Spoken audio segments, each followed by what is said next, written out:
Hi అందరికి. ఒక పక్క నల్లటి మబ్బులు, మరో పక్క చలి. ఈ టైంలోనే కదా వేడి వేడిగా పానీపూరి కట్లెట్ తినాలనిపించే. చలో అని పోయినాం. మన పాలమూరులో కట్లెట్ సూపర్ అంటే ఈ మణికంఠ చాట్. నాకు చాలా బాగా నచ్చుతుంది. ఇక్కడ కట్లెట్ తీసుకున్నాము. మా ఆయన ఏవో యాంగిల్లో ఫోటో తీస్తున్నాడు. నాకు మాత్రం ఎక్కువ. ఒక స్పూన్ లటక్కున పెట్టుకున్నా, నోరు బాగా గాలింది. ఇక్కడ కట్లెట్ ఒక్కటి తింటే కడుపు ఫుల్ అయిపోతుంది. మస్తు ఇస్తారు. అండ్ అడిషనల్ గా కూడా ఆనియన్స్, క్యారెట్ కావాలంటే గుప్పెడన్ని ఇచ్చిపోతారు. అండ్ ఇంకొకటి మీరు అబ్జర్వ్ చేయండి, మనం ఎక్కడైనా బయట కట్లెట్ తింటే ప్లాస్టిక్ పేపర్ లాగా ఉండే వాటిలో ఇస్తారు. కానీ ఇక్కడ చూసారా, మంచిగా మోదుగాకులతో దొప్పలాగా చేసి దాంట్లో ఇచ్చిండ్రు. చాలా బాగుంది కదా.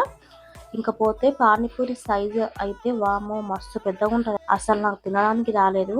ఏమైందో నెక్స్ట్ వీడియోలో చెప్తా. సబ్స్క్రైబ్ చేసుకోండి. నాకు కొంపదీసి